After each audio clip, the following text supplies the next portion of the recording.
ভাবি শালিদুল্লাহ ভাই তোমরা শোনো, যদি বিবাহিত কোনো ব্যক্তি জেনা করে ফেলে, সে যদি খাস তওবা করে আল্লাহ পাকের কাছে, আল্লাহ পাক যদি তার সমস্ত গুনাহ মাফ করে দেন, তারপরেও যদি তার এই মামলাটা ইসলামিক কোর্টে চলে আসে, তাহলে তাকে রজম করতেই হবে, বেঁচে থাকার অধিকার নাই।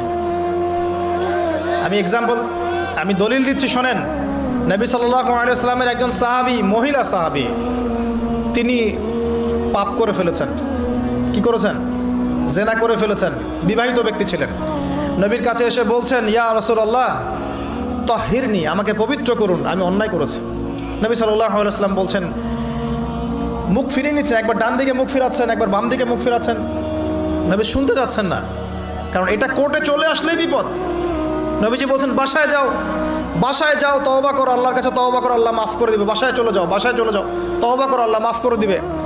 সে মহিলা বলছে, না ইয়া রাসূলুল্লাহ